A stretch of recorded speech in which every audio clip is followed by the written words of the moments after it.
एक और वीर हो चुका जो रथ चलाते थे, पहिया के निशान नहीं बनने देते थे। वो क्या राजा नल। एक दिन मैं नल पुराण पढ़ रहा था, सूक्ष्म कम शब्दों में कहा सुनो।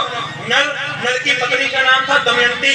नल और दमयंती बिछड़ गए, तो दमयंती अपने पिता के पास पहुंच गई और राजा नल पहुंच गए अयोध्या। राजा ऋतुपर्ण के यहाँ नौकरी करी। उस समय अयोध्या के राजा से ऋतुपर्ण घोड़े पिराने की नौकरी करी। वक्त गिर गया था राजा नल का।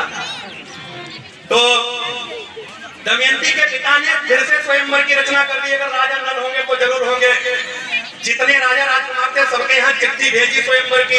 अयोध्या में राजा ऋतुपर्ण के यहाँ जब चिट्ठी गई तो राजा ऋतुपर्ण बहुत परेशान, अगर ये चिट्ठी वक्त से मिली होती हम भी स्वयंवर में जाते। दमयंती विश्व की अद्वितीय सुंदरी है।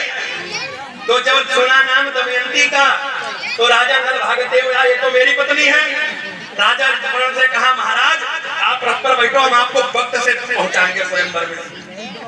रथ पर बिठा लिया और रथ चला तो नल उठा, उसने प्रमाण में अपनी तरफ से नहीं कहता। राजा ऋतुपर्ण जो पगड़ी पहने थे वो भूल गई, सड़क पर गिरी।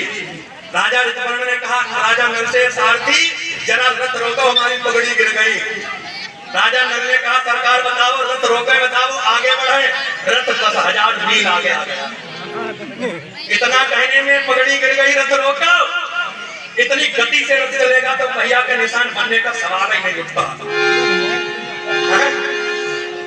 चलिए ये तो सब पुरानी बातें हैं।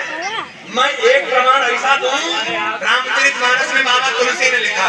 बाबा तुलसी की बात तो कोई नहीं काट सकता।